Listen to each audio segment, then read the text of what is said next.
It is always nice to participate in our own study circle, in spite of the fact that we have many study circles and many conferences by the institute. Participating in our own study circle is like playing in our home pitch. And thanks for all members who have joined and the students who have joined. And going to the subject, so today I'll be talking about CARO, Companies Auditors Report Order 2020. Unlike the previous session, which was on GST, which is relatively new act, very dynamic, very volatile, and a lot of open avenues to discuss and debate and deliberate. This topic, the CARO 2020, or for that matter CARO, is a relatively settled subject. If you look at the original CARO, which came in 2003, that itself is almost 18 years old, and the previous avatar of CARO, which is the Mao CARO, introduced in 1988, all put together is more than 3 decades. And when I say it's more than 3 decades, we have members who are that senior, who have been practicing more than 3 decades, and they would have been from the birth of Mao CARO period and practiced the CARO for almost 3+ decades, and they would be well versed. So talking in front of seniors like Mani sir, Kothalingam sir, and Venkateswaran sir, Jaya madam, Kutti, it will be like presenting in YO examination, and because relatively I'm new to the practice, so I humbly request all my seniors to supplement my talk, support me, and please feel free whenever I do some mistakes, please correct me, and please add whatever you feel if you need to add. So with that said, let me get into my presentation. I'll share my screen.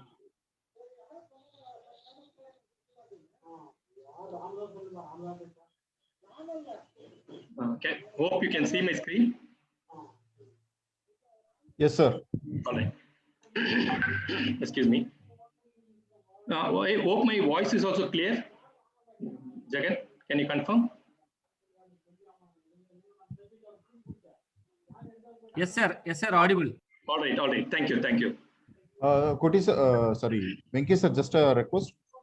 Since you are the host now, can you just mute Vivo 1819? I think that is Jaya madam's. Done. Thank you.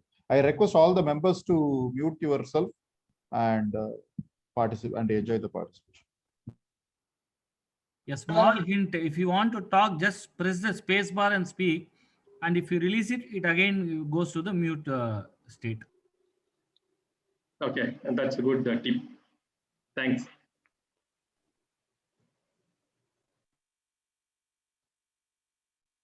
Okay. Yes, the company's auditors report order 2020. I don't know where this yes came. I think now it got inserted. Excuse me for that mistake. All right. To begin with, the powers under which the CARO order gets notified, or the power from where it gets the power.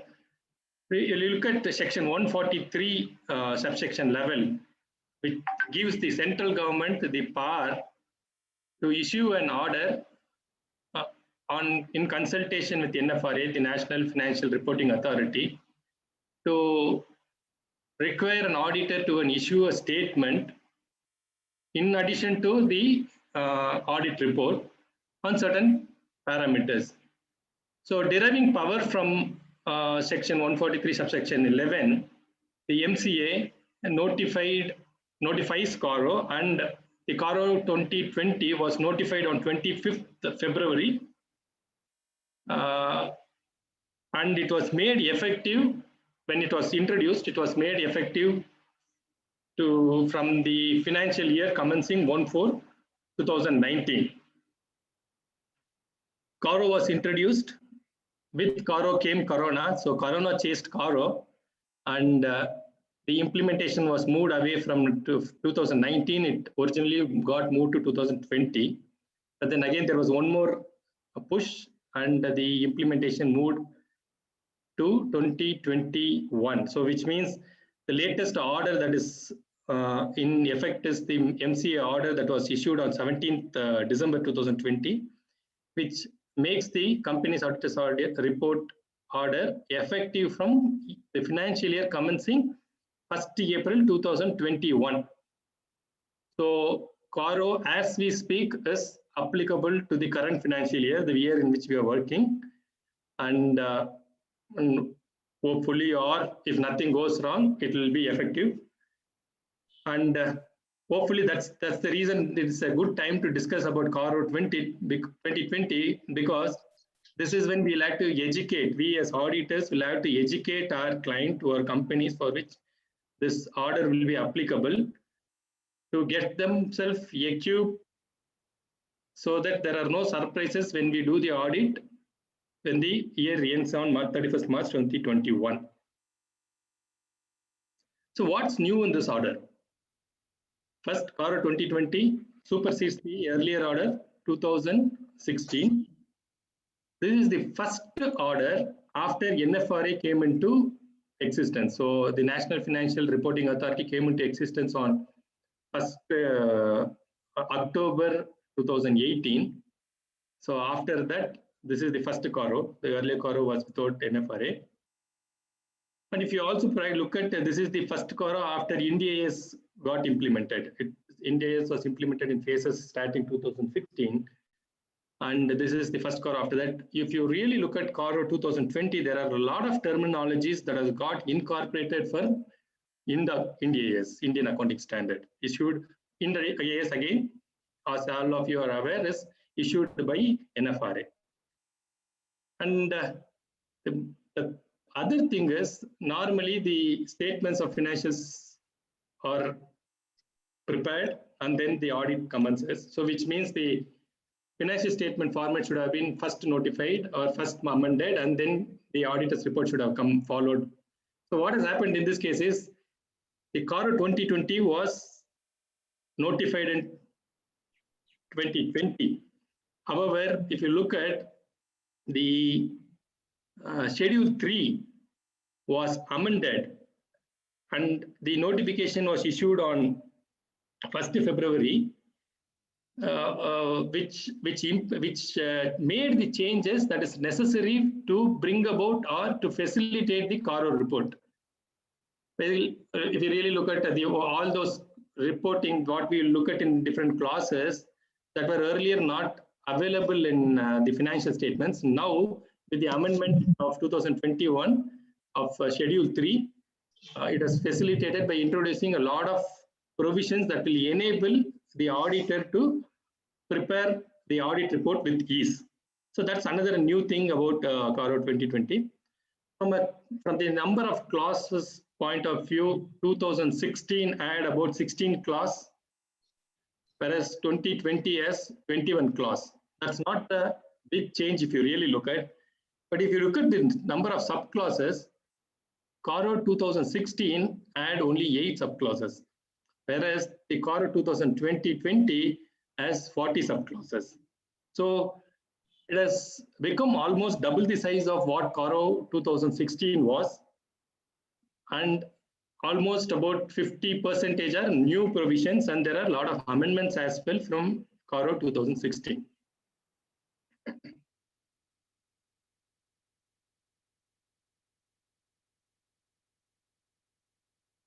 Okay, applicability, there are no changes in applicability.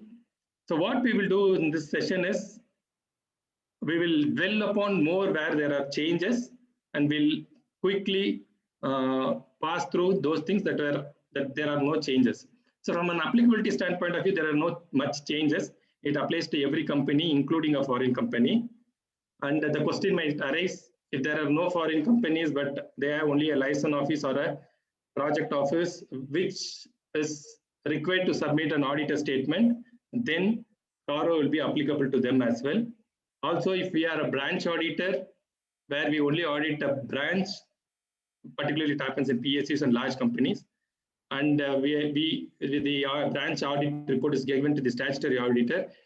In those cases, if CARO is applicable to the company, the main company, then it will apply to the audit report issued by the branch auditor as well. Not applicability, again, no changes. So it does not apply to a banking company as defined under the Banking Regulation Act 1949. It does not apply to an insurance company under Insurance Act 1938. It does not apply to Section 8 companies. Section 8 companies of the Companies Act 2020 is 2013. So which also means it does not apply to Section 25 companies of the Companies Act 56 by virtue of Section 465, which extends the privileges of Section 25 company to Section 8 companies as well, or rather vice versa, Section 8 companies to Section 25 company of 1956 as well. This order does not apply to OPC, one-person company as defined under Clause 62 of Section 2.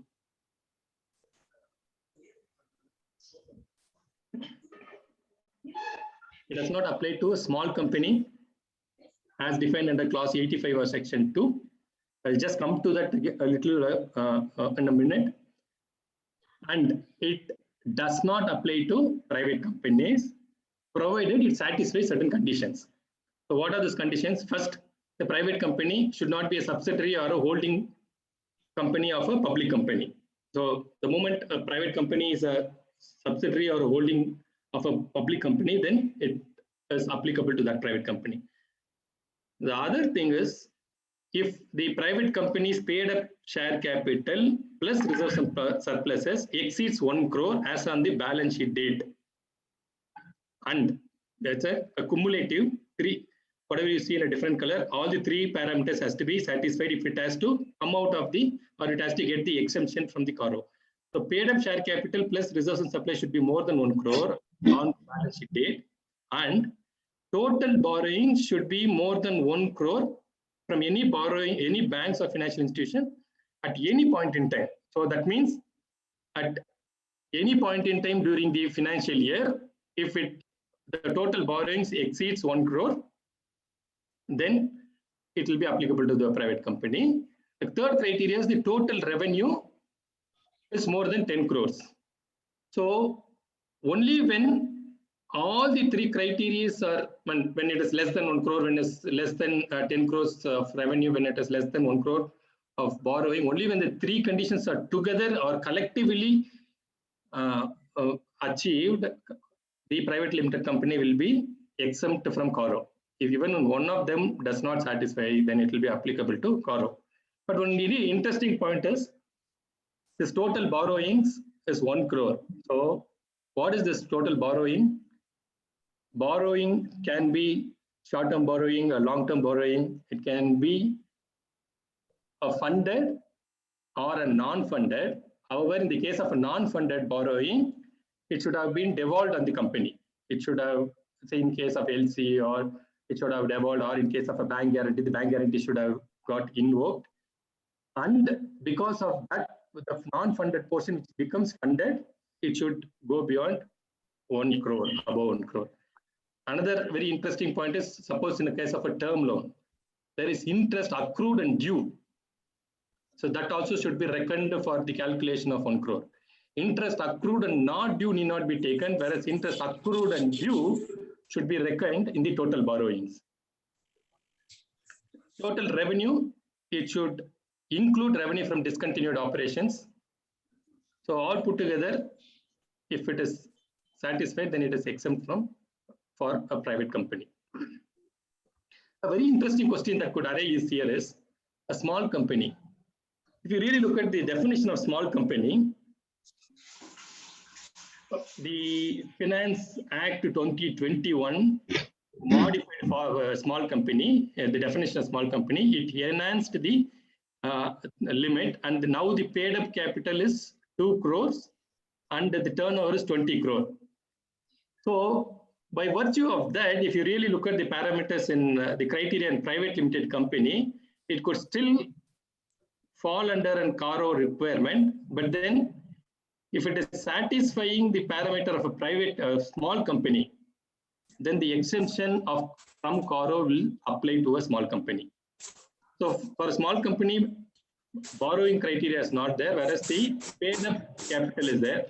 In small company, you will have to consider only the paid up capital. You should not consider the reserves and surplus, and total revenue should be considered. So this taken into consideration, if the small company, if it still falls in the small company's definition, it gets exempted from the applicability of CARO.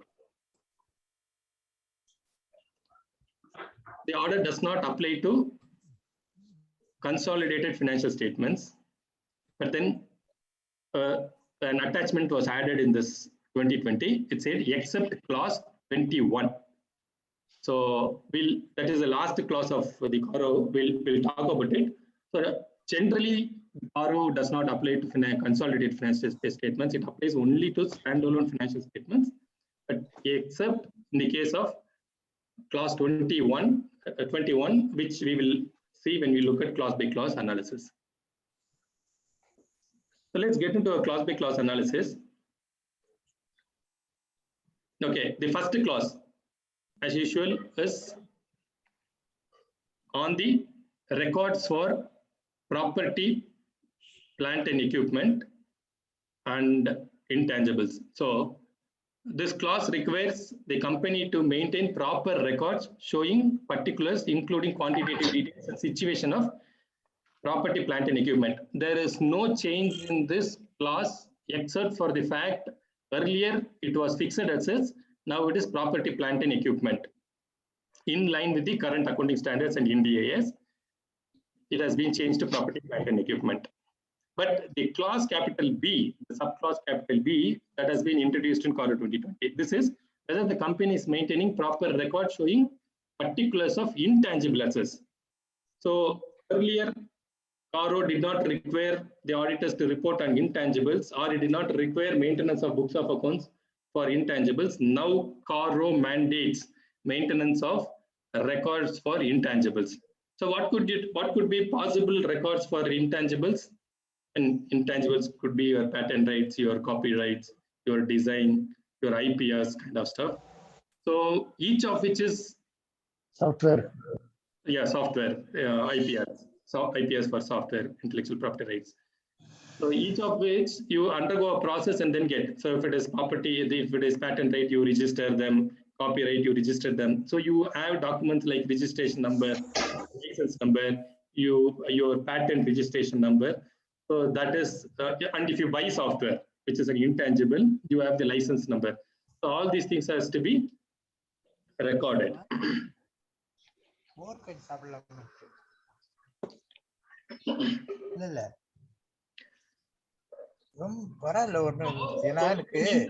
Coming to the property, plant and equipment is all settled.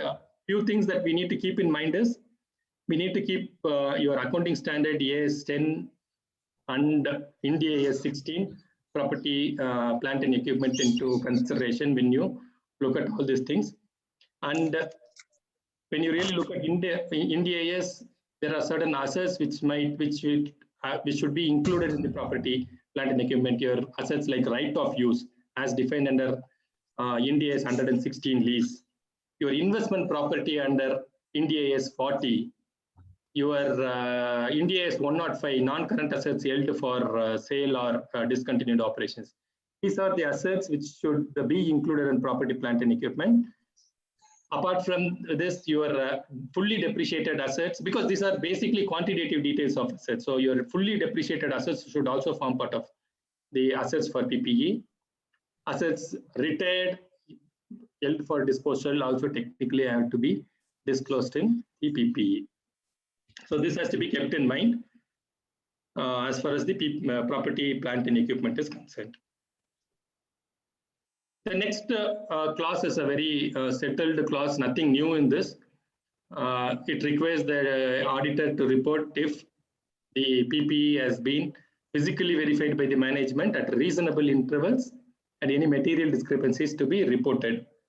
So physical verification is the responsibility of the management, but the auditor has to ensure that proper documentation is done, or the management has conducted the physical verification, and there are proper evidence to the fact that, and it has to be done at reasonable intervals. What is reasonable intervals? It's to the judgment of the auditors, taking into consideration the kind of business it is and the kind of fixed assets it is in. In some cases, once in a year, as far as PPE is considered sufficient or reasonable, whereas there are cases where it cannot be done once in a year, even once in 3 years is considered reasonable. So depending upon what industry or what business it is, the auditor has to make a judgment along with the management. Any material discrepancies has to be verified and ensured that any material discrepancies are properly dealt with in the books of accounts.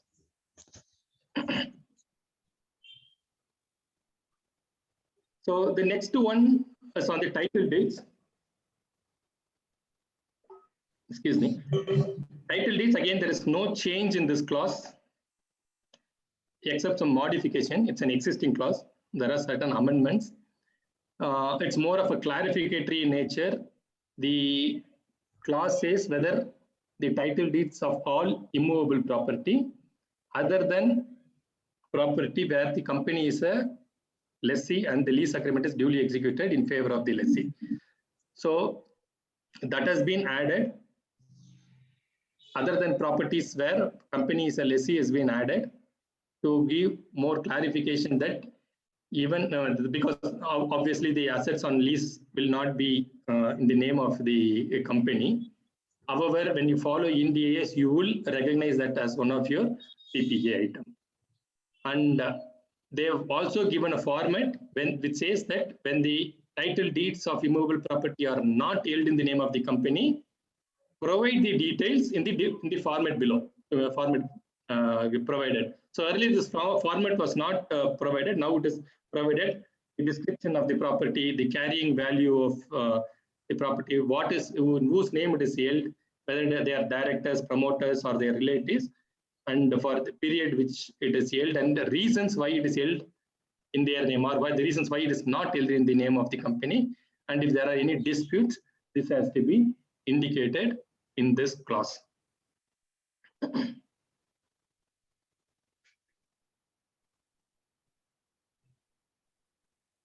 Okay, the next clause is on revaluation. This is a new clause, clause 1D.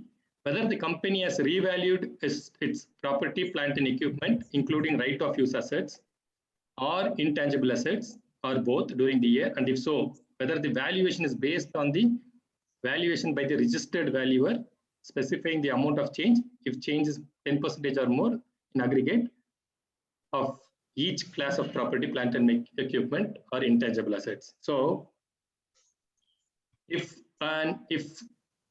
property, plant and equipment or intangible assets are revalued during the year, it has to be mentioned here when the change is more than 10% for each class of property, plant and equipment. Few very important things in this is, one, when there is a revaluation, earlier there was no requirement that a revaluation has to be done by a registered valuer. The management had the liberty to revalue assets as and when it wants. However, it has to be disclosed separately. So it was doing. But now this clause mandates that a revaluation, it requires to mention whether the revaluation has been done under registered valuer. Who's a registered valuer? A registered valuer as defined under Section 247 of the Companies Act. So that is the registered valuer. He has to register, do the valuation. And by virtue of this valuation, if the change is more than 10%, it could be plus 10% or minus 10%, then it has to be mentioned for each class of property, plant and equipment, which means, say, suppose you do a valuation of one plant, one machinery in a plant, then and if the change is 10%, it has to be noted. But what needs to be seen here is your accounting standards. Your accounting standard 10 as well as your Ind AS 16, going by the principles of these accounting standards, to value, or if you revalue one item of a PPE, it mandates that the entire class of property, plant and equipment be revalued. So you just can't do a revaluation of one machinery in a plant or one plant and machinery, or you cannot do a revaluation of one land if land is part of your thing. So if you do that, the entire class of assets has to be revalued.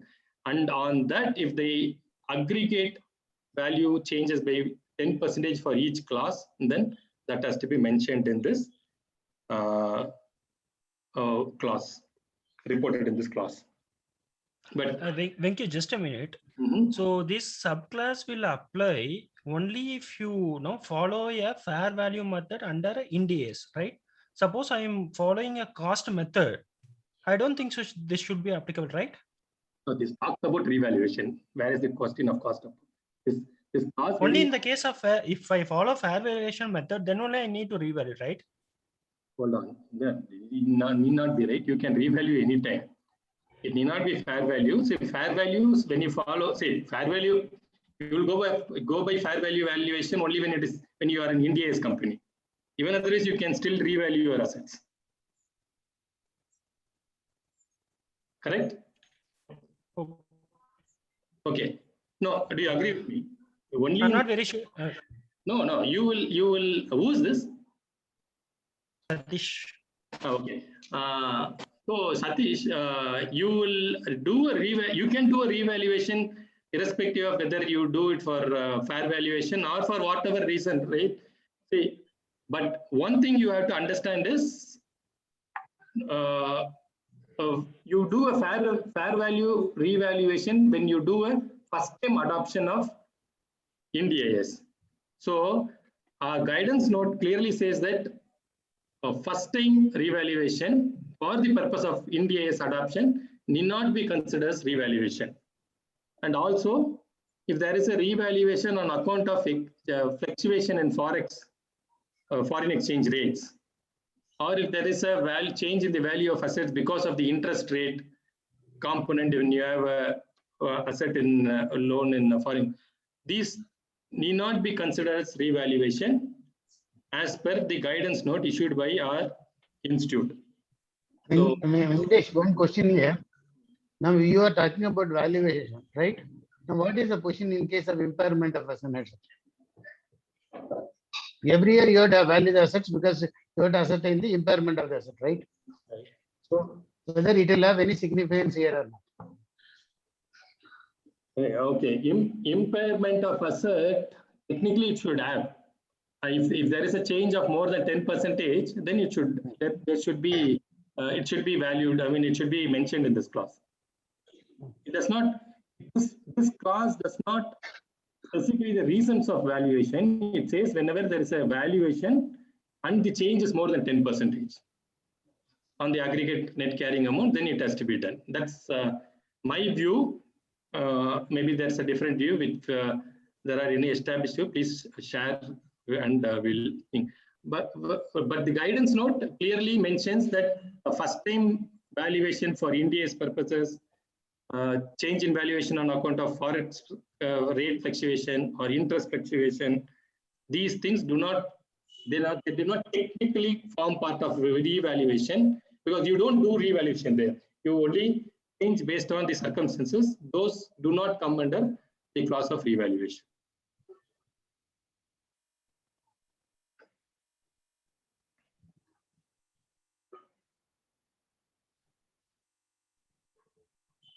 Can I move on? Please. Please go ahead. Thanks. Okay, the next one is on the Binami transaction. Again, a new clause. It says whether any proceedings have been initiated or are pending against the company for holding any Binami property under the Binami Transaction Prohibition Act and rules made thereunder. If so, whether the company has appropriately disclosed the details in its financial statement.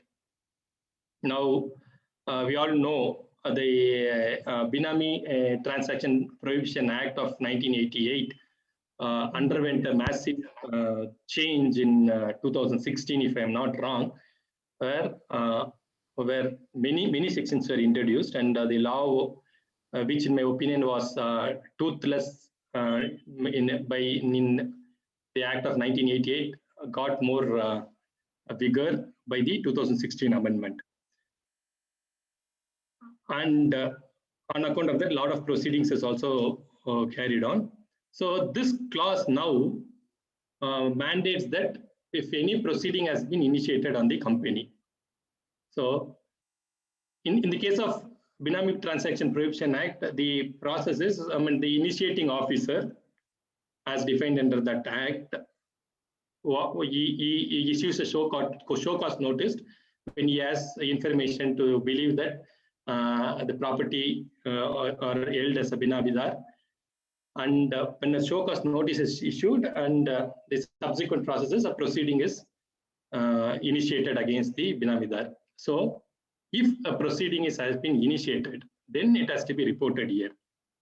So suppose by the word any proceeding has been initiated or pending, we can conclude that if there is just a show cause notice and there are no proceedings, a show cause notice has been replied and there are no proceedings, it need not be reported here. So proceedings should be initiated and pending against either an initiating officer or any adjudicating authority or your appellate tribunal or your high court or Supreme Court.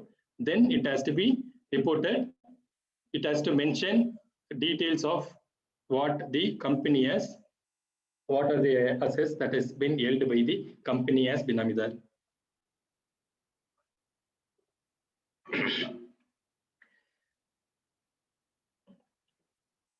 Yes. Physical verification of inventory, an existing clause, except for a change. Physical verification of inventory was already there, so it requires the auditor to report whether physical verification of inventory was conducted by the management at reasonable intervals. And what has been added is, if in the opinion of the auditor, the coverage and procedure of such verification by the management is appropriate, and where the discrepancy of 10% or more in aggregate of each class of inventory. So that this is added in the CARO 2020, which means if there is a discrepancy of 10% or more on each class of inventory. So your inventory could be raw material, your WIP, your finished goods, or your traded items, whatever it is. So you have different classes of inventory. And if there are discrepancy of more than 10% in each class, then that has to be ensured that it has been properly dealt in the books of accounts. And that has to be mentioned in this clause by the auditor.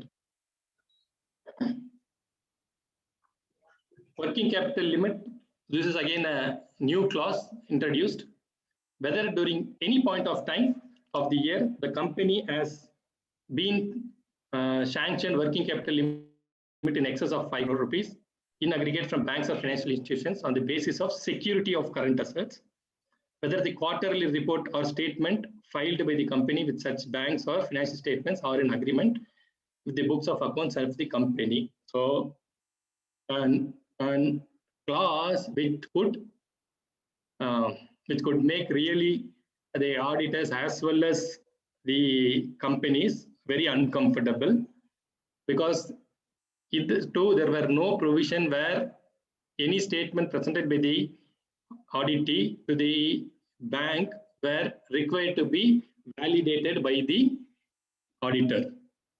Now, this clause mandates that when a working capital limit is in more than 5 crores at any point in time. So again, any point in time, so which means you could have got 5 crores and then again by the end of the balance sheet date, it could have come to below 5 crores, but still it's applicable from banks. So it could be in aggregate. So which means I could have got working capital limits from more than a single bank, but totally put together, if it crosses 5 crores, then a quarterly statement that is submitted by the bank should be verified, and the auditor has to ensure that the figures as per the quarterly statement and the books of accounts as on that day matches.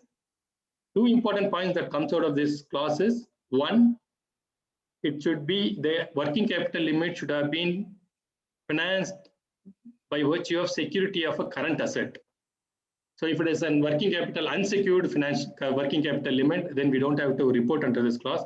Or for that matter, the working capital limit has been sanctioned by any other asset security. Maybe even your the collateral could be your fixed assets, Property.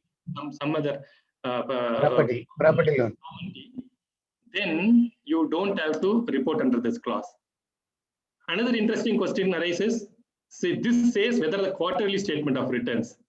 So suppose the bank requires that the company submits a monthly report, and what do you do? Should the auditor verify each of the month report?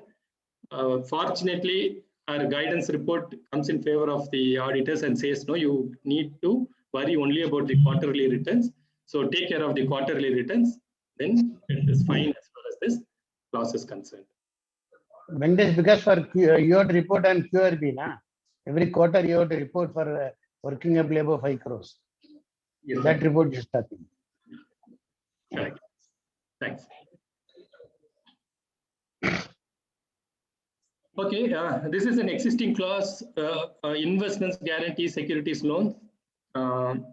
Existing clause in the sense has been there from the CARO period itself, but a lot of changes has happened in this clause. One, there have been 3 new subclauses that has been introduced. One clause has been amended. So totally this clause has 6 subclauses, and so it has included investments, guarantee, security. Earlier it was loans, predominantly loans, and that too it was predominantly loans to related party transaction. Now this has been changed to include investments, guarantee, security. Loans already was there, or advances in the nature of loans. All have been included, and not only that, it has apart from the companies, firms, limited liability partnership, in which was already there, it has now added the word any in front of other parties, which means the company has invested in or provided loans to any party, then this clause will be applicable and the auditor will be required to report on this. So what are those things? When the company has provided loans and advances in the nature of loans or stood guarantee to any other entity, so it will have to report in two subclauses. Before that, it is not applicable to a company whose principal business is giving loans. Venkatesh, only parties under 189, not others. No, sir. Earlier, this was parties under 189. So earlier, CARO 2016 was parties under 189, that is related party transaction. But now, because of the introduction of the word any, it is construed that any investment, any loan, any advances, any guarantee given to any parties. Okay. Yes, you are right. What is that, sir? You are right. You are correct. Okay. So it now applies to any parties. So the first clause, loans and advances, has to be reported in 2 different forms. One, it has to report the aggregate amount and the balance outstanding for all loans and advances given to subsidiaries, joint venture, and associates, which is technically your group companies. So that has to be one set of reporting. Then capital B subclause, you will have to report the same aggregate amount, balance outstanding as far as loans and advances is concerned to parties other than subsidiaries, so other than your group companies. So both has to be reported. This is as far as clause A is concerned. Clause B, again, whether the investment made, this is an existing clause, except again, as I told you, investment made, guarantee provided, security given has been included, and advances in the nature of loans and guarantees has been included. So talking about advances in the nature of loans, it applies to all the subclasses in this class. What is advances in the nature of loans? We all know what is loans and what is all advances, but what is advances in the nature of loans and guarantees? Typically, advances which tend to, which are actually loans, but camouflaged to appear as advances, has to be found out. Say, for instance, what can be advances in the nature of loans? Normal, you lend money to your supplier, and that amount is not adjusted against any supplies. It continues to be ever as an advance.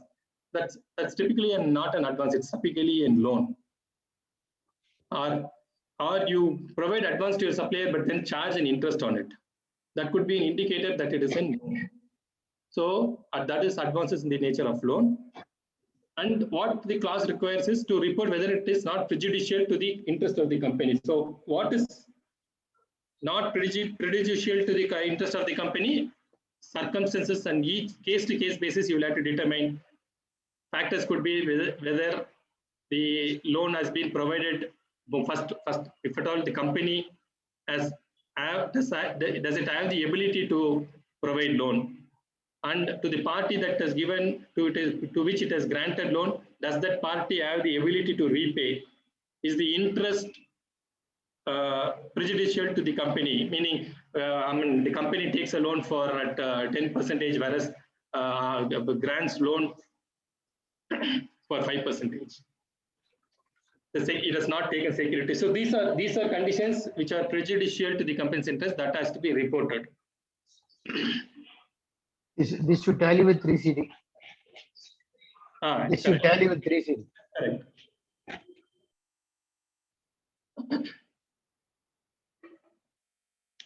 See, the entire this class 3, you will have to consider your section 179, 180, 185, 186, and 187. That is your powers of board to grant loan, powers of restrictions of the board, or loans to directors, 185, 186, and 187, investments by the company. All the provisions of these sections, 179, 180, 185, 186, 187, has to be strictly adhered to if you will have to report to all the subclasses in class 3. Repayment of loan is an existing clause. It ensures that if loans have been granted, whether the repayment of principal and interest has been stipulated and whether the repayment or receipt is regular. So you will have the auditor has to ensure in terms of all loans and advances granted, whether repayment is happening or receiving the company is receiving the repayment as well as the interest properly, regularly. The next is on the overdue. If the amount is overdue, state the amount overdue for more than 90 days and with what are the reasonable steps that has been taken for the company to recover the principal and interest. Again, an existing subclass and almost very clear, so I don't think we need to spend much time on it. Okay, this is a new clause, renewal and extension of loan. So the company has to report whether any loan, the auditor has to report whether any loans or advances has fallen due during the year and that has been renewed or extended, or fresh loan has been granted to settle the overdues. Technically, what we call as evergreening, which is provided to mask the loan defaults. I mean, in the case of banks, we do this. Whenever a bank turns loans, the loan turns NPA in banks and restructuring is done, or further loan is provided, we report. So the same thing that gets extended here to ensure that you don't give the same the loan to a same party and make it appear that the loan is green. So this has to be reported. The aggregate loan that has been given to renew this loan, as well as the percentage of the loan that has been given under this category should be reported.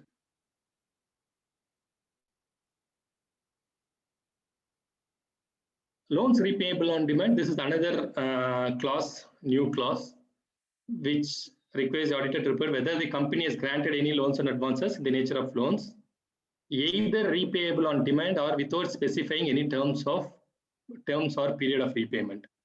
So if a loan has been provided to anyone and that does not stipulate the loan repayment period or interest for that matter, it does not provide and have a provision for repayment, then it becomes a loan repayable on demand.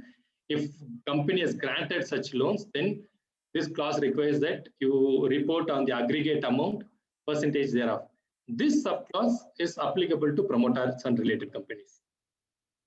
Whereas, so this, because this clause specifically says aggregate loans granted to promoters and related parties as defined under 276, that is clause 76 of section 2, which defines your promoters, you will have to stipulate in this report. Sorry, in this clause. Section 185 and 186 complaints absolutely the same, no changes in this. So you report whether when the loans provided, investments done, guarantees given to your directors or companies in which directors are directors, or a firm in which a director is a partner, or their related parties, which I think we are very familiar from even the 1956 Act. So loans given to those parties, as there's a strict requirement, then it has, because it has to be approved by, even before you grant loan under this section, it has to be approved by in the board meeting, where all directors has to approve. So you ensure that 185 and 186 is compliant. If not, you report under this clause.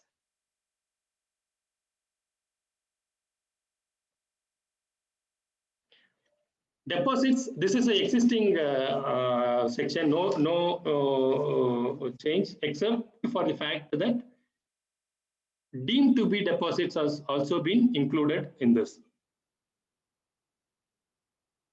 Otherwise, whether the company has accepted deposits, so you will have to go by the complaints in section 73 to 76, which talks about deposits, as well as the company's acceptance of deposit rule 2014. You will have to look into those complaints and ensure that the company has complied with it. If not, it has to be reported here.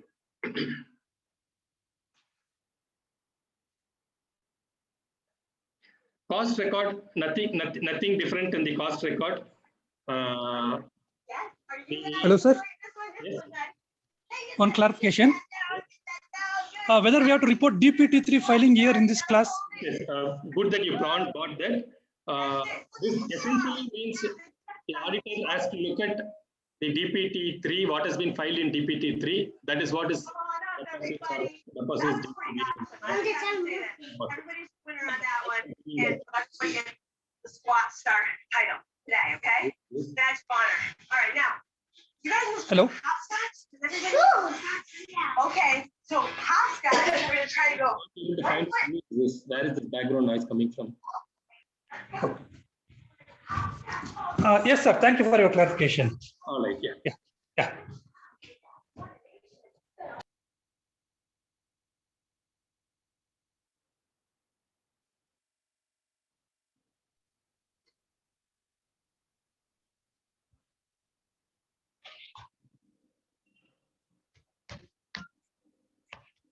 Okay, coming to cost records.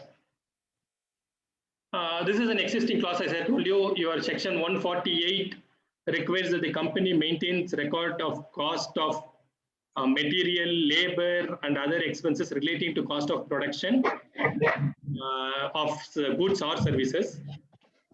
And that also mandates a cost audit in certain cases. So where the cost auditor files a report in form CRA1. So the statutory auditors has to look at whether, if cost audit report is applicable to this the company, whether that has been complied, whether the cost audit report has been maintained, which also means that whether CRA 1 has been filed, it has to be verified. This is very much an old section. Okay, very interesting. Statutory dues. Same section as earlier, same clause as earlier, but this has included goods and services tax.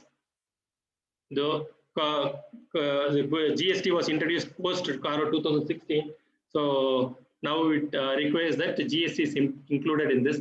So the statutory auditors has to report whether the company is regular in depositing undisputed statutory dues, including GST, PF, ESIC, income tax, sales tax, service tax, customs, all those things, and any other statutory dues.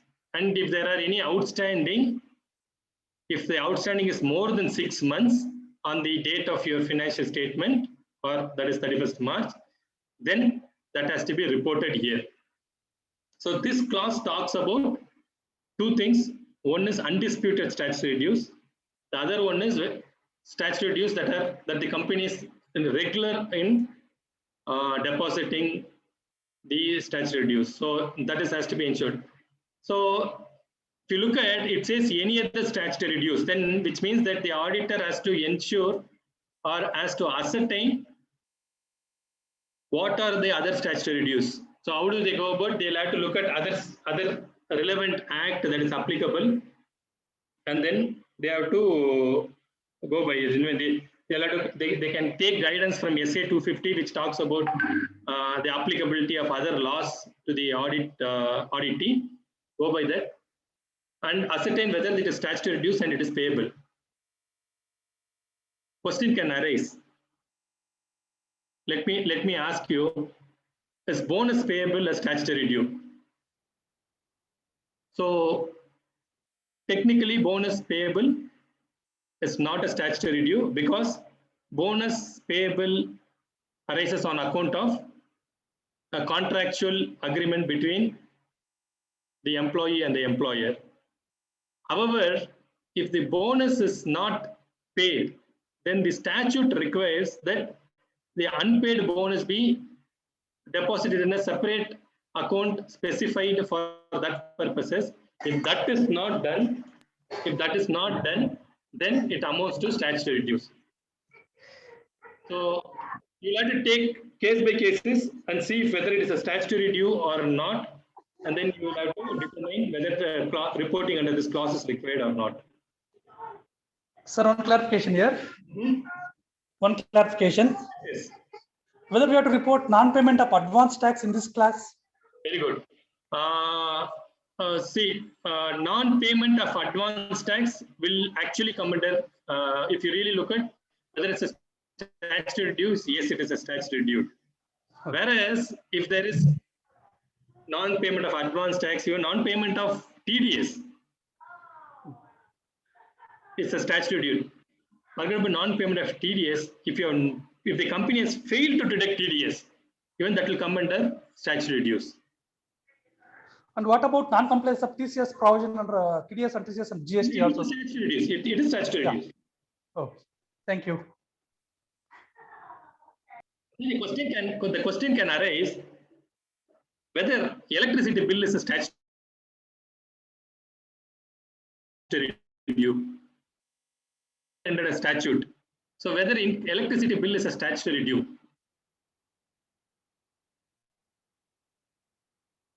So that actually, if you look at it, it arises on account of a contractual obligation for payment of goods or services. So that's not statutory due. Another instances, the company imports goods, and the company from the after the imported is moved to the bonded warehouse. So it is not required to pay customs duty till it clears the bonded warehouse. So though there is a due that is accrued, it is not due. So that will not be a statutory due. Interestingly, if a rent payable to the warehouse becomes a statutory due. So you will have to go by case cases and decide whether it's a statutory due or not. Any questions? Can I move on? Rent paid to rent paid is or with people? Rent paid to bonded bearers under the Customs Act. Rent paid to the bonded warehouse on account of you storing the goods in the bonded warehouse, because that due becomes payable as per the provisions of the Customs Act. Okay.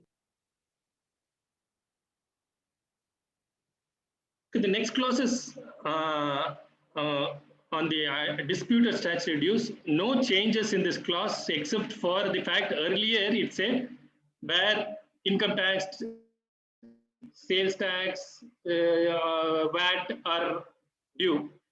But now it has been changed to statutory dues. So where statutory dues referred to in clause A has not been deposited on account of any dispute. So the earlier clause spoke of statutory dues which were undisputed.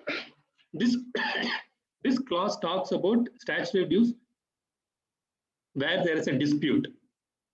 And this clause clearly mentions that it should be dispute.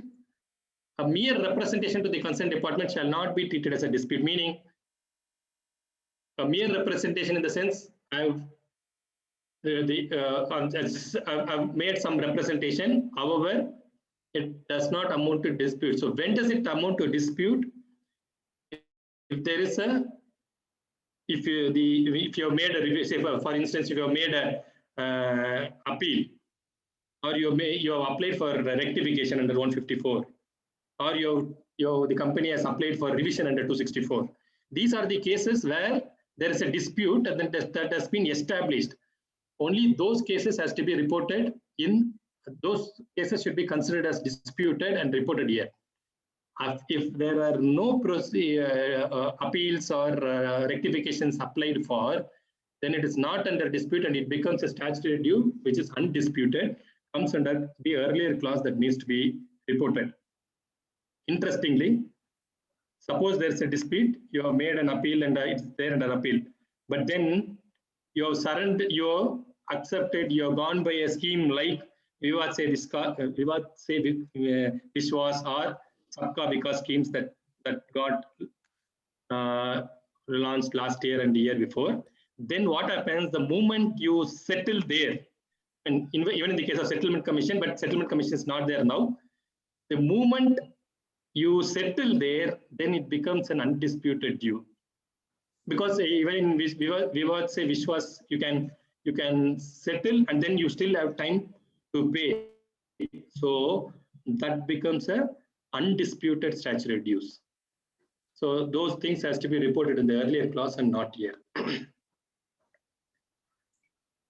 What about demand under GST based on the SOCAS notice?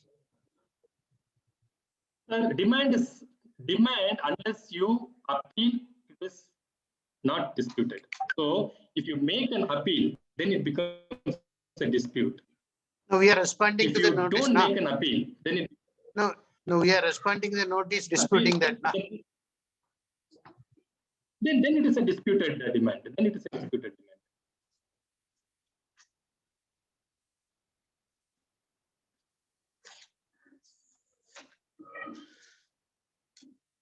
A new clause, a very interesting clause, undisclosed income. Whether any transaction, no, okay, that I have put at least disclosed income. Whether any transaction not recorded in the books of accounts have been surrendered or disclosed as income during the year in the tax assessment under IT Income Tax Act 1961. If so, whether the previously unrecorded income has been properly recorded in the books of accounts. This clause can open up a Pandora box. Let's see how. First it says any income that has not been recorded earlier has been surrendered or disclosed. So typically, what can be an undisclosed income? Your 158B of the Income Tax Act defines what is undisclosed income. So that is one case where you have a search or seizure it's recorded, and then you accept the company accepts that or surrenders that yes, this is an undisclosed income. The other case can be where there were many schemes even in the past. Even we had one scheme post demonetization where you voluntarily disclose certain income. You voluntarily disclose. I mean, when we had in 1997 the VDIS, the first of its kind, where a voluntary disclosure of income scheme was there, and many schemes came thereafter where you surrender. There could be one more category, very interesting, which falls under Section 92 of the Income Tax Act. Basically, your transfer pricing. Your 92F defines various definitions. There you have, there's a case of transfer pricing. You have a primary adjustment, a secondary adjustment, where you basically accept for certain adjustments by the income tax officer. Also, to comply with the safe harbor rule. Say the company has billed only at 10%, whereas the safe harbor rule requires that for that industry it is 15%. Then 15% is offered to tax. Now, in all these cases that we spoke of, if you see, income has been surrendered, income tax has been paid. But that income, or for that matter, the asset now which ought to be recorded is not recorded. So now that this clause mandates that whether previously unrecorded income has been properly recorded in the books of accounts. Why I said a Pandora box is because imagine a situation that the company has surrendered our income for previous years, for which you are the auditor. Look at the risk assessment. Go by standard on auditing 315, where you are to ascertain the risk based on the environment and of the company. Now, the very parameter on which you make a risk assessment of the company changes, which means your audit has to be more stronger and try to find, or this becomes a more risky proposal for the auditors to audit. And how is it going to be recorded in the books of accounts? Then you go by your accounting standard 5, or for the matter Ind AS 8, which talks about net profit for the year period items or changes in accounting policies. So going by those principles, you recognize those income in the books of accounts. The issue here will come is only internal control and assessment by the auditor at that particular point of time. No, I completely agree with you, sir. But what I'm trying to say is, because of this, now you know that the assessment that we did earlier can be challenged. So now our assessment should assume that the risk is more in this case than what it was perceived earlier. So in this case, can we go for the revision of the old account certified by us, our earlier audit report? Yeah, that's a separate debate that we can take up.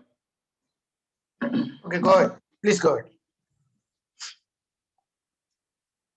Loan payment defaults. This is an existing clause, except two changes. One is this clause basically asks the auditor to report whether company has defaulted in the repayment of loan or other borrowings and in payment of interest thereon to any lender. If yes, it has to report the default.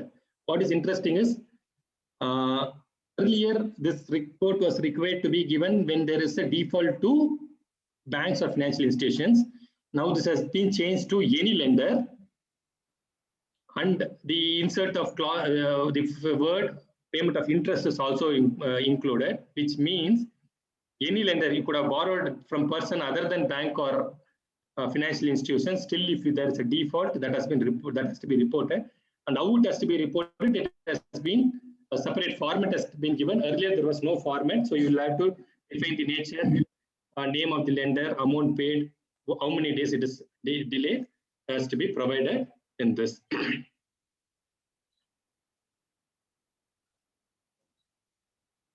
Willful defaulter, very interesting, a new clause again. Whether the company is a declared willful defaulter by any bank or financial institutions or other lenders. Interestingly, this was required to be part of the director's report earlier. Now it is mandated for the auditor also to report whether the company has been declared a willful defaulter. So what is willful defaulter? So if you go by the Reserve Bank of India Master Circular dated July 1, 2004, it defines willful defaulter. They are given 4 parameters basically to ascertain what is a willful defaulter. You have the borrower has means to repay but does not have the willingness to repay. Yes, siphoned out the money. The borrower has siphoned out the money, has utilized the money for purpose other than for what it was granted, or disposed of with the asset which has been provided as security, be it a movable or immovable property. These are 4 clauses that the RBI gives as instances where it could amount to willful, be classified as willful defaulter.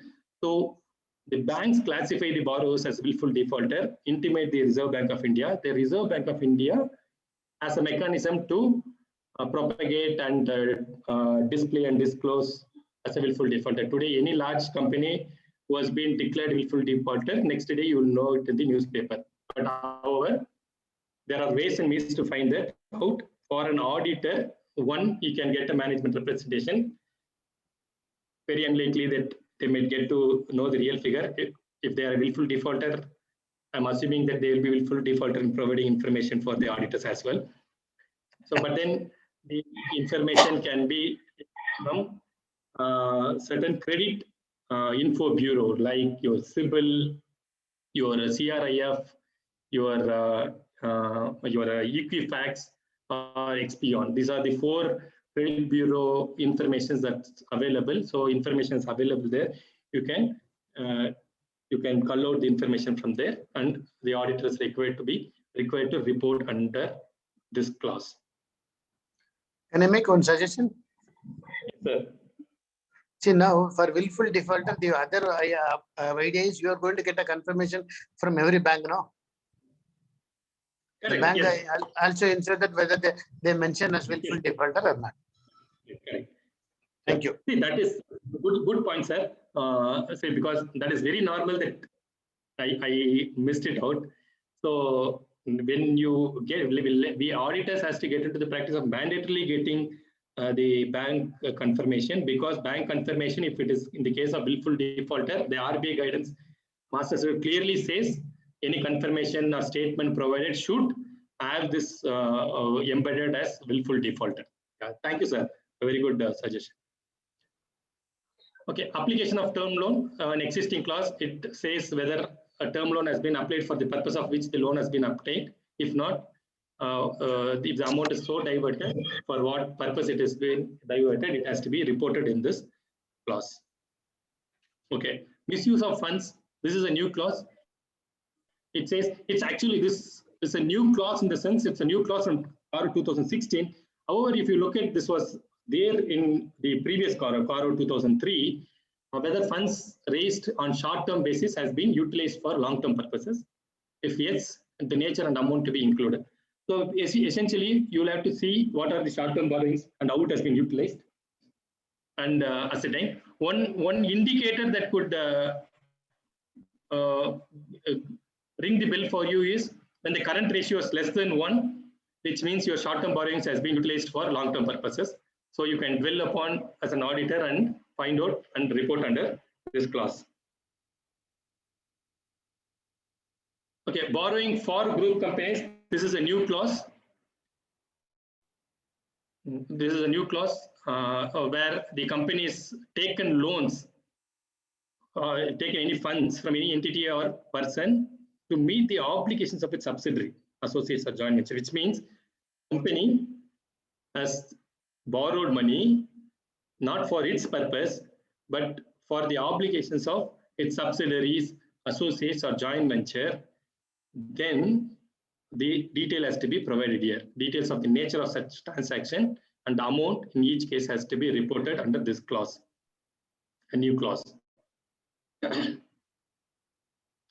This is kind of related to the other side of this one, where the company has raised loans by pledge of securities held in subsidiary, joint venture and associates.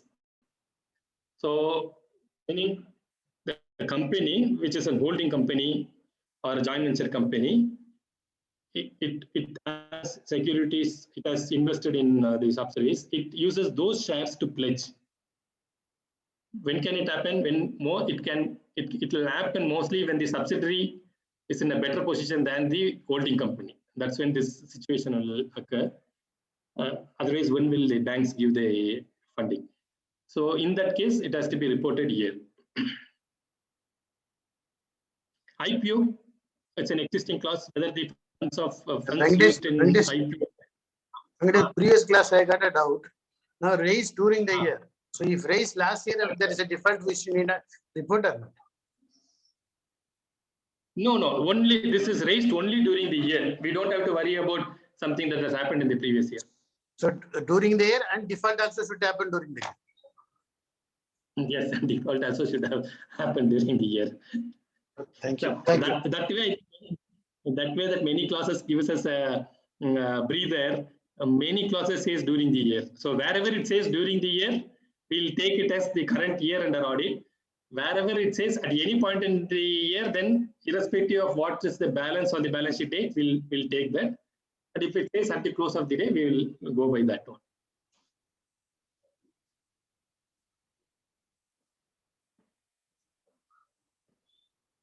Can I move on, sir? Yeah, please. Okay, IPO, whether money is raised by way of IPO or FPO during the year has been applied for the purpose for it has been raised. So no change in that. If essentially to ensure that IPO is the process of IPO are utilized for the purpose for which it is raised. Interestingly, if you look at the law does not mandate that it has to be used for certain purposes, whereas your listing agreements, your LODR requirements, your SEBI LODR requirements will specify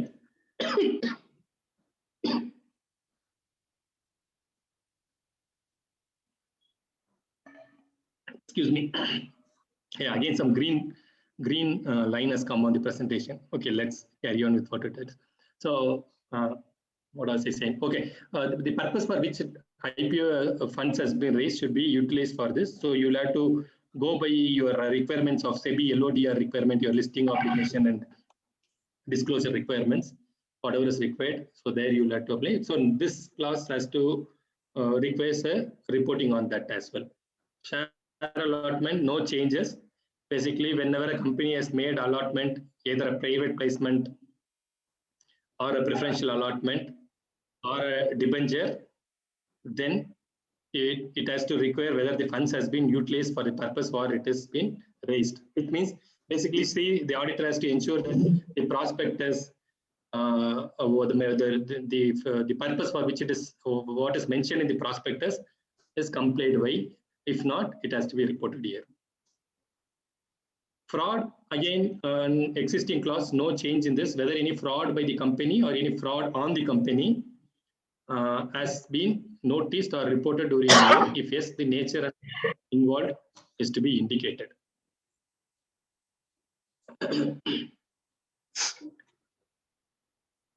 So this is an existing clause, but what is interesting is the next clause, where this is a new clause. Whether any report under subsection 12 of section 143 of the Companies Act has been filed by the auditor in form ADT4 as prescribed under Companies Audit and Auditors Report 2014 Rule 13 with the central government.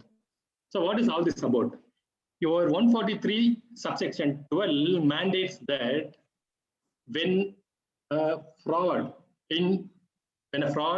which involves an amount in excess of 1 crore has been unearthed by an auditor during his audit, immediately within 2 days, he has to report to the board, or if there is an auditing committee, he has to bring to the notice of the audit committee or the board in writing within 2 days. So which is immediately, which is 2 days is given. And the board and the audit committee has 45 days to respond to the auditor's statement or auditor's complaint on the fraud. The auditor, once he receives the response, he has to file this ADT4 within 15 days from the receipt of the response from the audit committee or the board. Or suppose the audit committee or the board does not respond, he should disclose that fact as well in ADT4. This is the provision of section 143 subsection 12. Now, this CARO 2020 brings a specific mandate on the auditors to report whether a complaint has been, whether ADT4 has been filed by the auditor, and the details has to be furnished. Okay, whistleblower, again a new clause. Whether the auditors consider whistleblower complaint, if any, received during the year. What is a whistleblower? Whistleblower is one who raises an alarm. So your section 177 subsection 9 contains a mechanism called a vigil mechanism, where any fraud, any instances of by the director or employee can be raised. The SEBI LODR requirement specifies the word whistleblower. It says once a complaint has been raised by the whistleblower, it has to be dealt appropriately as per the mechanism laid down in the vigil mechanism by the board of directors. Hitherto, only the directors in their directors report were mentioning whether the whistleblower, whether complaints were received under this whistleblower mechanism, that is the vigil mechanism, and it has been that has to be reported by the board. Now, this has now been put on the auditors as well to say whether any whistleblower complaint has been raised. If so, how it has been dealt by the company.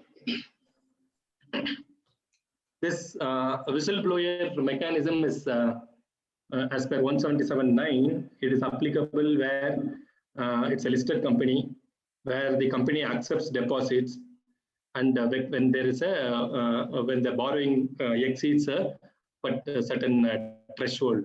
If I remember correctly, it is 50 crores. Then the whistleblower mechanism comes into existence.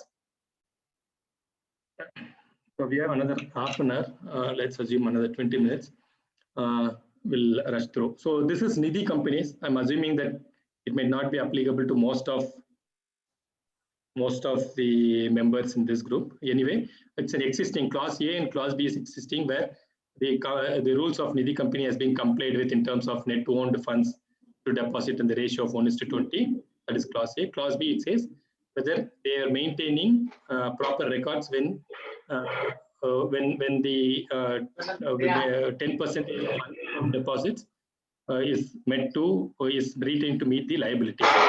But what is added is the clause C, where it says whether there has been any default in payment of interest or deposit or repayment thereof for any period, and if so, the details there has to be included. So essentially, default information of Nidhi companies has to be reported here.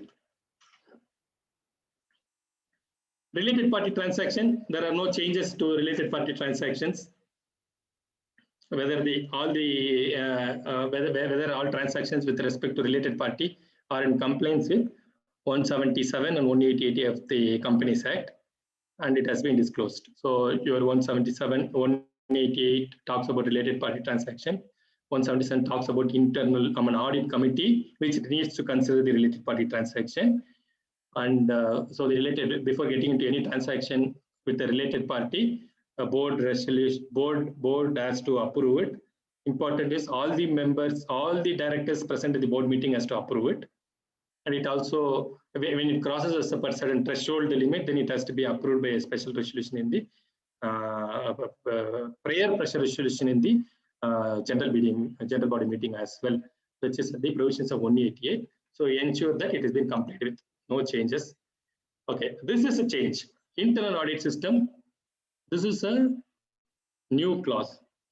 Again, it's a kind of a comeback from the CARO 2003, where there it was required to report under the size of the internal audit system, and that then it was removed in the CARO 2016, basically because the auditors, wherever internal audit is applicable, was required to report in the main audit report itself, so it was removed. But now again it has come back in this CARO report for obvious reasons that clause B is also included. First and foremost, when is an internal audit required? When in the case of all listed companies, your internal audit is required. And when a private company, the turnover is more than 200 crores, and when the borrowing is more than 100 crores, your internal audit is mandatory. So in this case, you will have to report whether the company has an internal audit system commensurate with the size and nature of business. But what is more important is, earlier the auditors are reporting even in the main clause whether the internal audit system was commensurate, only that much. But now this clause requires that the report, whether the report of an internal auditor for the period under audit were considered by the statutory auditor. So the statutory auditor has to go through all the reports of the internal auditor and see if those reports that has been done by the internal auditor has been taken into consideration accordingly. Non-cash transactions, no changes. It is the same. Basically, whenever there is a non-cash transactions with the directors or related party transactions. In the internal audit, even if there is no legal requirement, but there is an internal audit in the company, then you have to report and you have to receive it. Okay. Interestingly, sir, the guidance note gives us an waiver that if internal audit is not applicable and still they have an internal audit report, then the auditor need not consider. Oh, good then. Good. That's, no, so we can go by the guidance note and say no. Wherever comfortable, we'll use it. Right. Oh, because the first clause itself does not apply. Internal audit system is not commensurate and it's not required. So I can always say that I'm not required to report.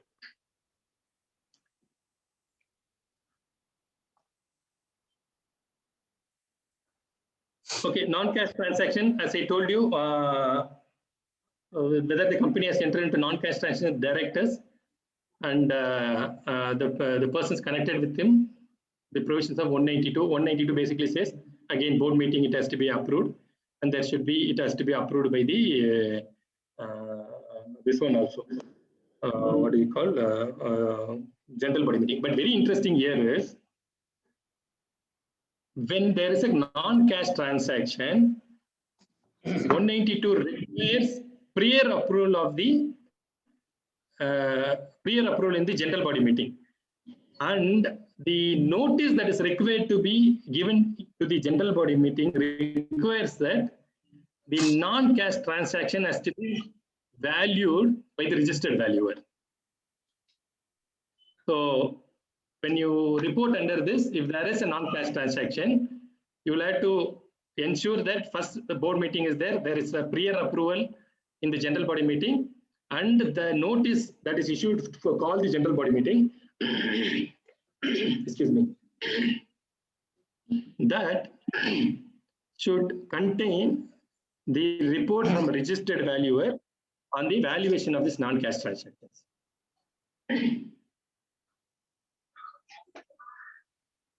RBI registration, existing clause. So whenever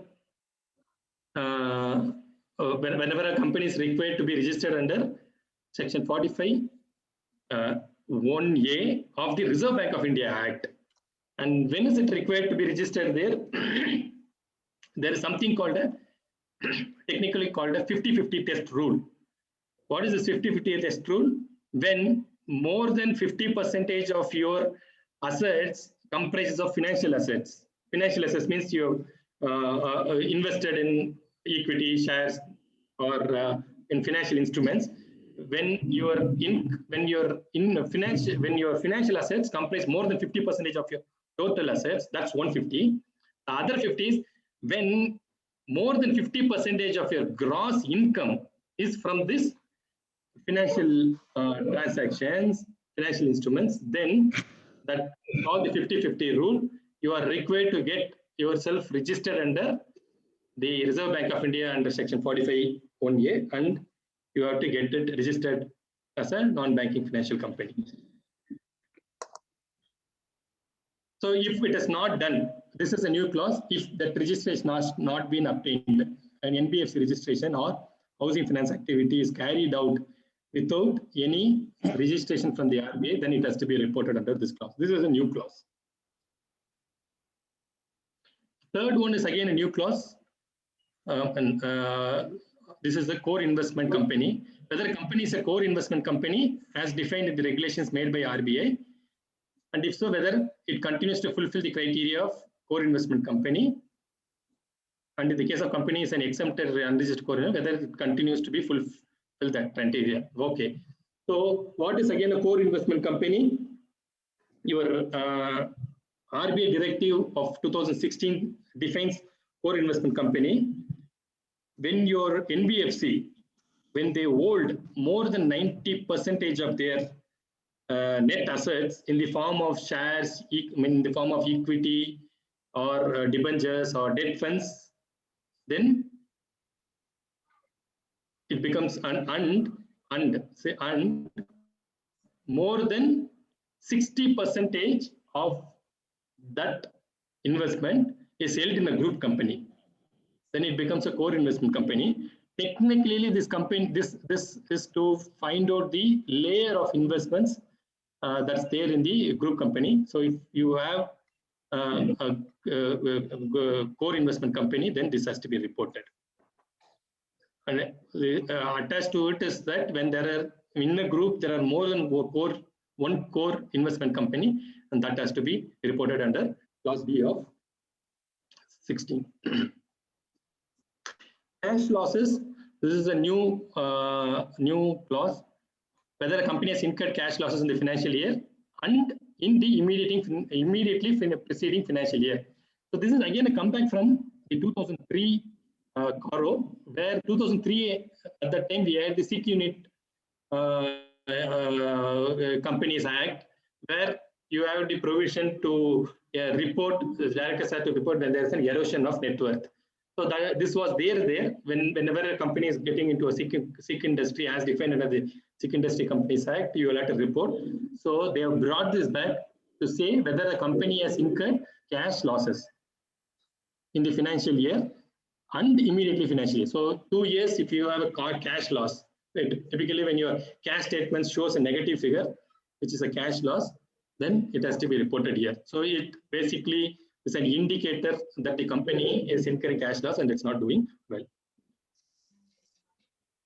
Auditor's recognition is again a new clause that is reported. Normally, we have seen in the last couple of years many auditors recognition or resignation. We saw it in IAFL cases. Many. Let me not name them, where the auditors were reporting. So what was happening? They will just give an statement saying that they do not have sufficient time or where they have too many engagements, and they will resign. So that is how they were all, many auditors we saw resigning just before fraud was reported. To curb that, SEBI came out with a guidance saying that whenever there is an auditor's report, whenever there is an auditor's resignation, it has to specifically clearly mention the reasons for it. Now this has been mandated in the law, and now the CARO report 2020 mandates that when there is a resignation by the statutory auditor during the year, which means now I am the auditor. There was an auditor prior to me who was resigned. Now I am reporting. I'll have to see whether the issues, objections, and concerns raised by the outgoing auditors has been taken into consideration. Anyway, in the ADT 3 now specifically the resigning auditor will file ADT 3, which specifically they have to mention the reason.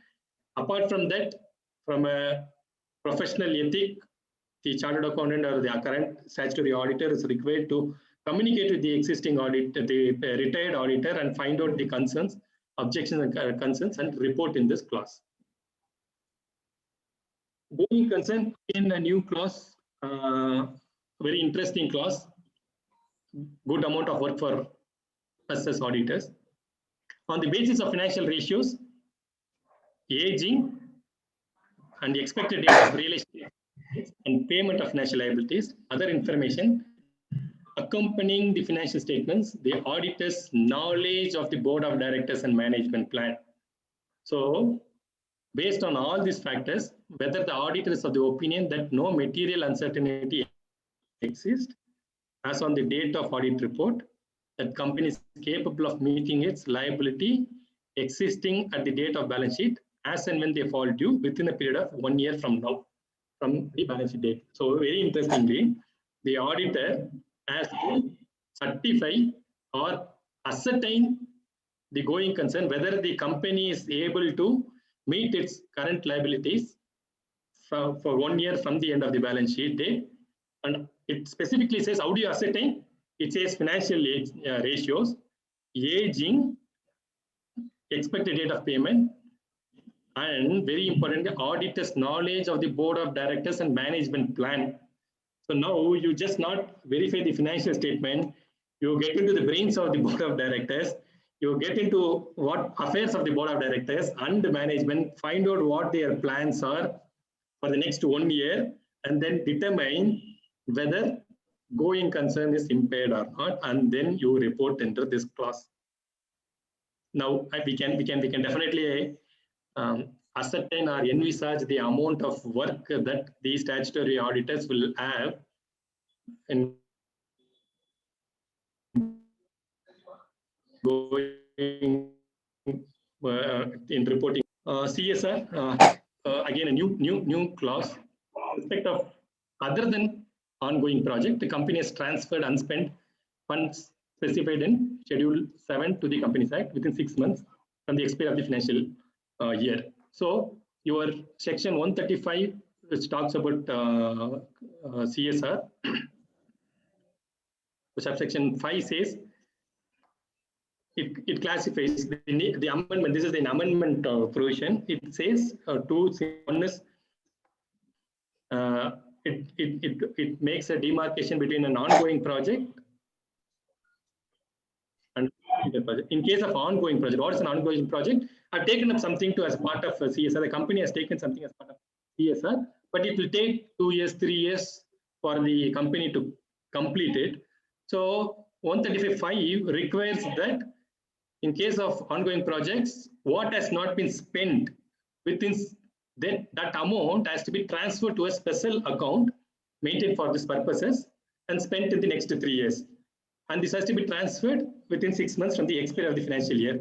So if that has not been done, the auditor has required to report under this clause.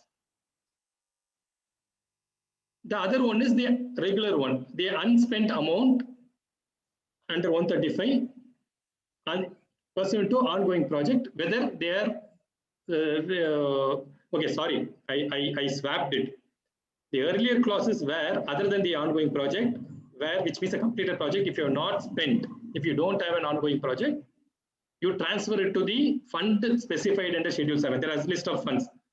your Prime Minister relief fund, so and so, that it has to be transferred there. That is as far as the projects which are other than ongoing. Only in case of ongoing projects, you have a provision where you can transfer the money to a special account, keep it for the next 3 years, and then spend it. So in that case, whether you have done that, which is as per complaint with subsection 6 of 135, that has to be reported here. Okay, good. I think good on time. Consolidated financial statements. The last class, I told you in the beginning that it does not apply to consolidated financial statement. It applies to only standalone statement. Except the beginning of the order, it said it does not apply to consolidated financial statement except clause 21. So what does this clause 21 say?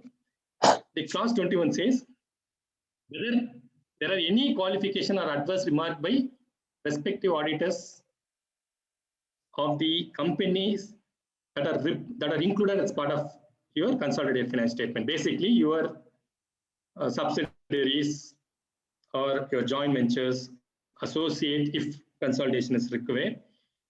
If the statutory auditors of those companies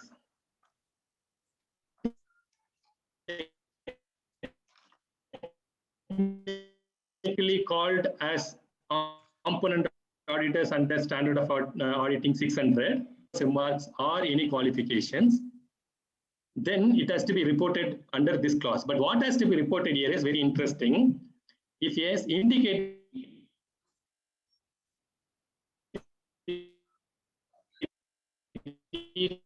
of the companies and the best that has been reported by your component auditors as qualification or adverse remarks.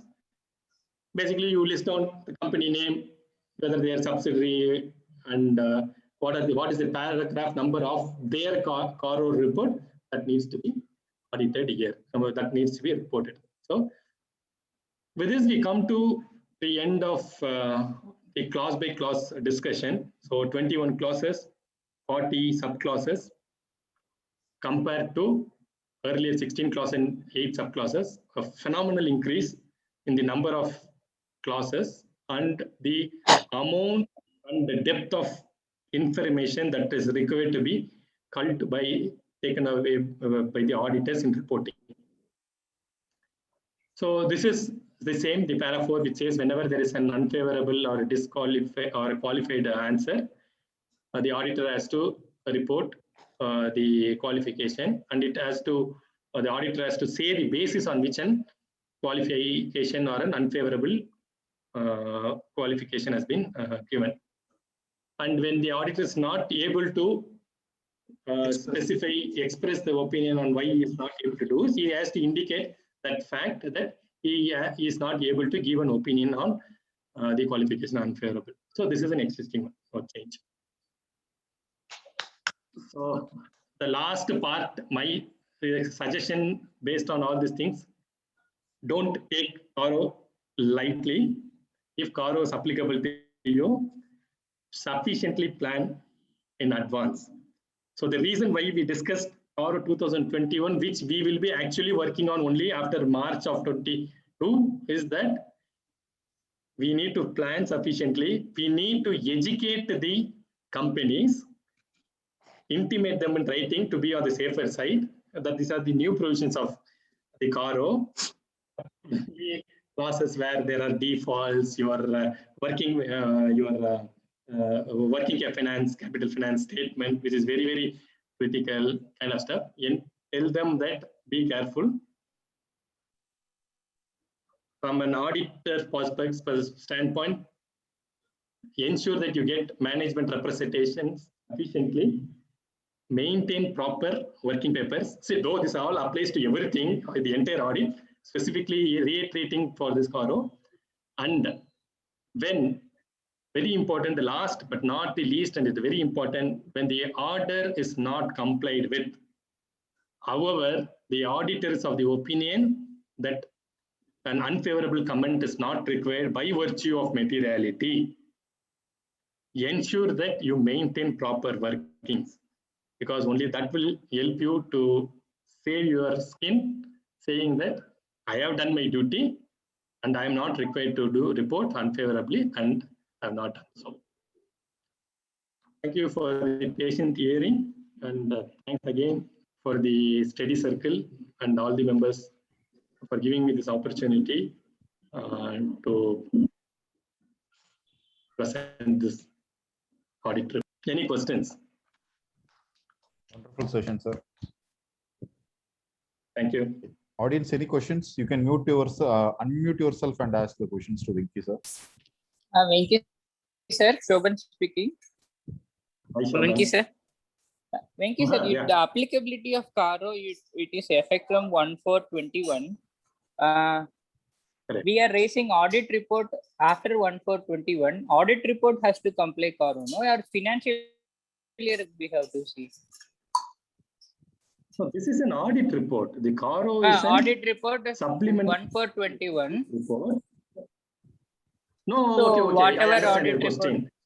I understand your So question. whatever audit So this report we. Correct. It applies to financial year commencing 1/4/21. So the audit report of which the year commencing 1/4/21. So which means that for the current audit report, whatever you are giving, this will not apply. But for the current financial year, which you will be reporting in 2022, you will apply this CARO. Okay. One good thing. Okay, good thing about this is. Let's say how auditors here, when the order was notified in February of 2020, it said it is applicable from 1/4/2019. That really put all the auditors as well as the companies in a very bad situation, because it would have amounted to lot of qualification and unfavorable report. Fortunately, Corona has helped us in pushing this by 2 years now. Earlier it was pushed by 1 year. Now you have a breather. You can equip yourself and ensure that the companies comply with these provisions. Thanks Very to Corona, interesting. In the beginning, the Schedule 3 that has been amended by the notification dated 24th March 2021 has now brought, for instance, many of the auditors report as part of this CARO were not available in the Schedule 3. Now it has been made available. Yeah, I just wish to add, Shobhan, the importance is right now you and the client should get ready, especially this June report. When they give, stock data should agree, so they cannot change. That is the reason we are taking this as a subject is very serious, and Venkatesh has dealt with well. Yeah, I agree with KTK sir. Anyway, excellent presentation, Venki. Excellent. Why it is important now? It is we can inform the client now itself what are the provisions, so that they are prepared for the current year. So it's not directly next year we take up. So they should know what are the provisions, so they comply with everything this year itself.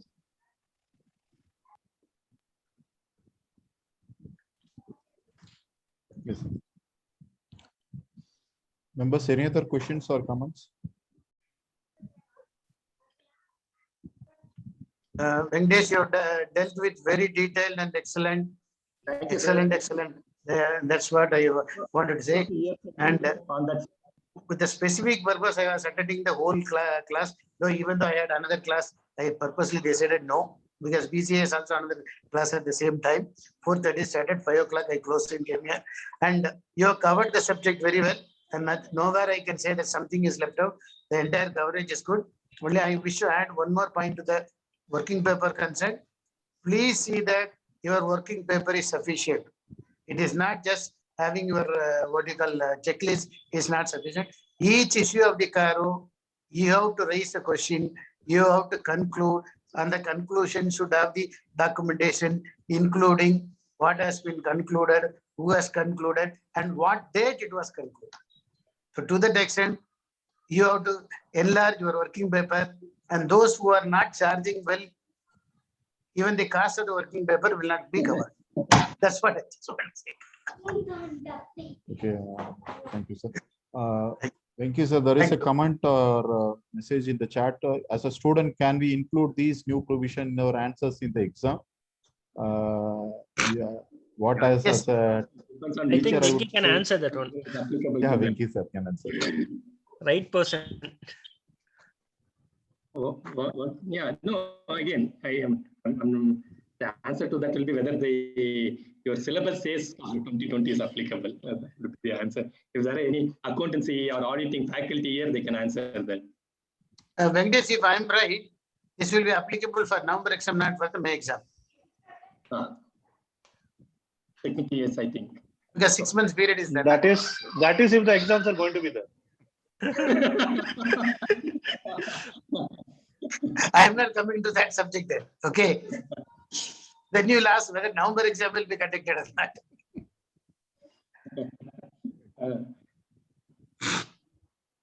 Venkatesh, my one question. Hello. Yeah, please, sir. Yes. Any disqualification or any non-compliance of this CARO report, whether we have to report in main report the key audit measures, key audit matters like that?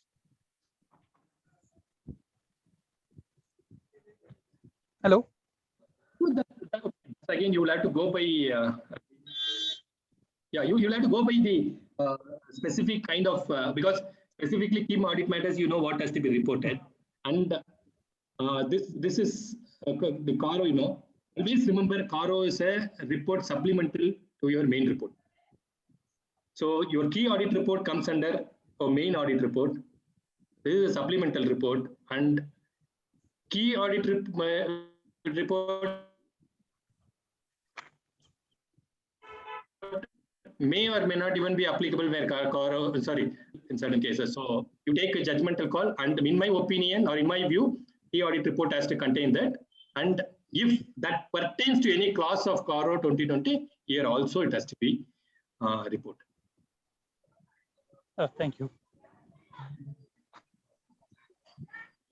So I think there is no more questions or comments from the participants. And, exactly. Wonderful. Good. Wonderful session, sir. I call upon Satish to give a vote of thanks for today's session. Thank you. I would like to thank our speaker, CA Venkateswaran, for enlightening us with the knowledge at the right time. Really, today's lecture webinar was full of knowledge and it gave deep insight into the topic. We are thankful to all the participants for attending the session. Thank you, sir. Thank you, everybody. So our next session would be tentatively on 4th and 5th June. Members, if some due date is there, please let me know. I also request the members to voluntarily come forward as a speaker for your, in your favorite subject. Please. That's it. Thank you. Please let me know any specific topic you need to take, you want to take.